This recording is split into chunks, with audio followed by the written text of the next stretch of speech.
Guillermo Lasso, líder del movimiento Creo, que se encuentra en los estudios de Telegrama en la ciudad de Cuenca. Gracias, señor Lasso, por habernos aceptado esta invitación al diálogo. Quisiera comenzar preguntándole cómo ve el país a estas alturas, en el ámbito económico, político, en definitiva, hacia dónde va el Ecuador. Bienvenido, buenos días. Muy buenos días, Fernando, gracias por esta invitación. Quisiera ver bien al país y dar buenas noticias a los ecuatorianos. Lamentablemente, durante los últimos 2 años, la política económica del gobierno solo ha producido destrucción de empleo, y aquel ofrecimiento de 250.000 empleos por año ha quedado en el aire. Es decir, no se cumplió el primer año de gobierno, 250.000. No se cumplió el segundo año de gobierno, 250.000. Y luego tenemos una destrucción de 150.000 empleos. Por lo tanto, el gobierno le debe a la sociedad ecuatoriana 650.000 empleos. Por eso vea usted la angustia con la que viven muchas familias ecuatorianas, la preocupación de algunos que aún teniendo empleo tienen recelo de perderlo y no saber cómo sostener la vida de su familia. Así que lamentablemente esta es una noticia muy mala y que definitivamente requeriría un giro de 180 grados en el manejo de la política económica. ¿Cómo debería darse este giro, señor Lasso? Este giro debe darse a través de reducción de impuestos, reducción de trámites, generación de confianza para la inversión local e internacional. Fernando, yo le quiero contar a usted y a todos los ecuatorianos, el 95% de las empresas del Ecuador son pequeñas y medianas. Lamentablemente, el 50% de esas empresas pequeñas y medianas cierran a los 2 años de haber sido abiertas por exceso de trámites, por exceso de impuestos. Por ejemplo, aquel impuesto, aquel mal llamado anticipo de impuesto a la renta, que en la realidad es un impuesto al patrimonio, es un golpe muy grande a las pequeñas y medianas empresas del Ecuador, que representan el 95% del total. ¿Cuánto podrá aportar esta reforma que se encuentra en carpeta en la Asamblea Nacional, esta reforma laboral? Mire, en primer lugar, que yo conozca, todavía no llega a la Asamblea Nacional ningún proyecto de reforma laboral. ¿Que es necesaria? Sí. ¿Por qué? Porque 6,2 de cada 10 ecuatorianos vive en el subempleo, en el desempleo y en la informalidad.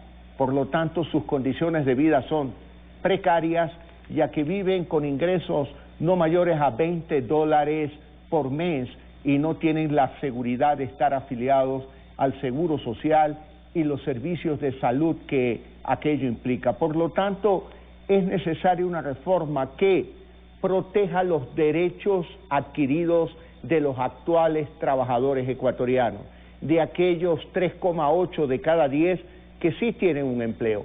Esos derechos deben ser intangibles, no deben de ser tocados, pero para la gran mayoría de ecuatorianos para los cuales no existe un empleo formal, debemos de aplicar conceptos que flexibilicen la contratación laboral para aquella madre, especialmente mujeres abandonadas y jóvenes especialmente, puedan tener un empleo, puedan aprender y puedan prosperar en su vida. El temor en torno a esto, y de esto se ha venido hablando mucho, señor Lasso, es que al implementar la reforma y flexibilizar el tema laboral, se puedan afectar ciertos derechos, como por ejemplo lo que usted señalaba, el tema de la seguridad social, el tema del pago de horas suplementarias, etcétera.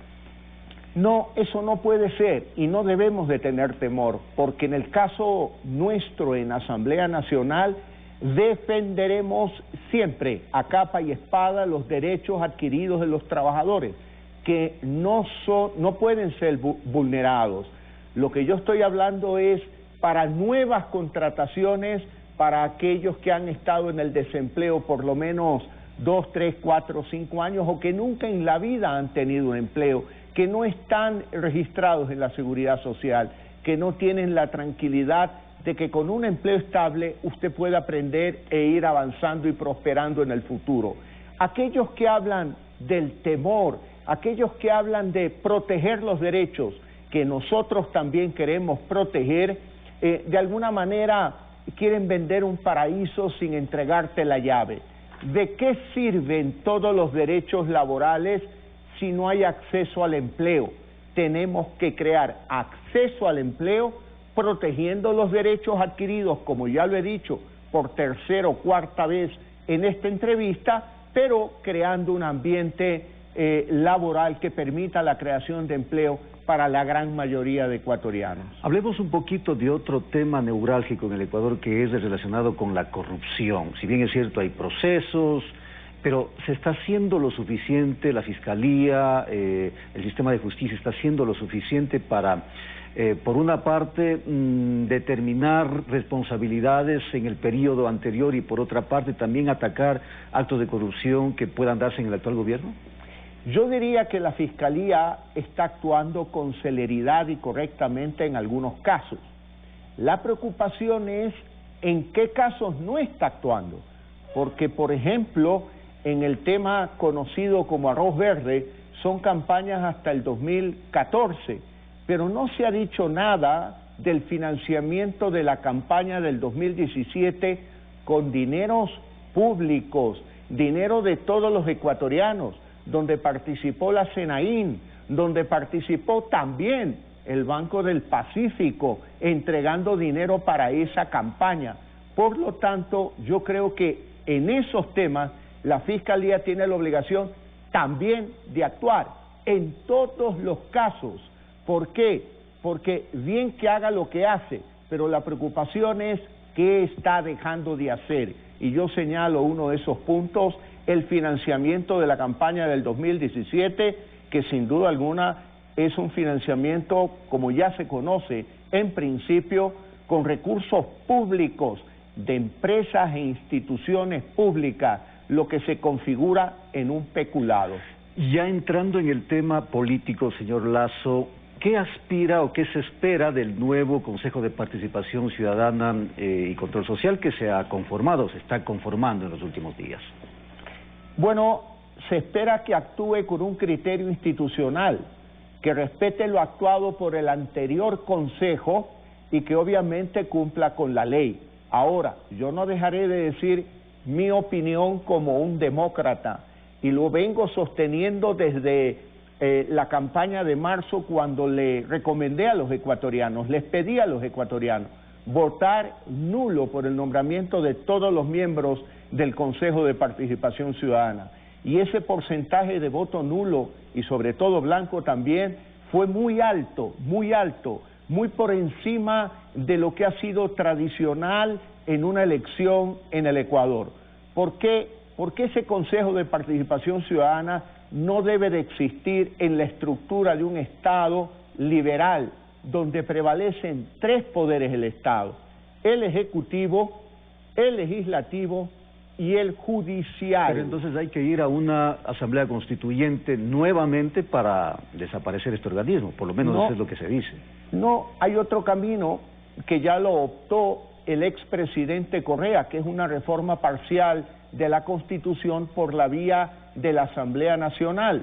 Es posible ir a una reforma parcial y es posible que esa reforma parcial tenga por iniciativa una recolección de firmas de los ciudadanos para que la Asamblea Nacional trate el tema y se reforme de manera parcial la Constitución. Tengo un tema final, señor Lasso, a propósito de lo que sucedió en Argentina, en estas denominadas primarias, en las que el kirchnerismo nuevamente, diríamos, sale a la luz, triunfa sobre el presidente Macri, y hay quienes esto atribuyen bueno, por una parte al tema económico, a otra la influencia del Fondo Monetario Internacional, y lo relacionan también a lo que podría ocurrir acá en el Ecuador, es decir, un retorno de la revolución ciudadana en los próximos años. ¿Qué opina usted sobre eso? Mire, son dos realidades absolutamente distintas. En primer lugar, el Ecuador tiene una economía dolarizada, lo cual presenta algunas ventajas de protección del esquema económico de cualquier vaivén en materia política. Ahora, si usted me pregunta qué requiere el Ecuador para poder reactivar agresivamente la inversión local e internacional, son reformas fundamentales que no veo a este gobierno, luego de 2 años y medio casi de gobernar, que tenga la fuerza para impulsarlas. Por ejemplo, reformas laborales, por ejemplo, reformas en el sistema previsional del Ecuador, porque hay un seguro social que a nadie convence y a nadie satisface, reforma a un mercado de capitales, reformas de la ley de comunicación, reformas de la ley de educación superior para dar más libertad a los jóvenes de estudiar lo que ellos quieran estudiar en la universidad y de esa forma crear un ecosistema innovador que nos lleve a un gobierno digital que permita ahorrar el gasto del Estado, manteniendo e incrementando los servicios del Estado. Un gobierno innovador que por su innovación llame la atención en el mundo y el mundo pueda venir a invertir en el Ecuador. Yo me temo que este gobierno ya no le queda tiempo y no quedará más que esperar a un gobierno del cambio, que es el sentimiento de todos los ecuatorianos, un cambio para bien, un cambio hacia el futuro, un cambio hacia la prosperidad, un cambio que genere esperanza, un cambio que dé oportunidades a todos los ecuatorianos, de manera especial a los jóvenes ecuatorianos. Gracias, señor Lasso, Guillermo Lasso, líder del Movimiento Creo, por habernos acompañado en este diálogo. Vamos a hacer una pausa y tendremos más información. Muchas gracias. Gracias, buenos días.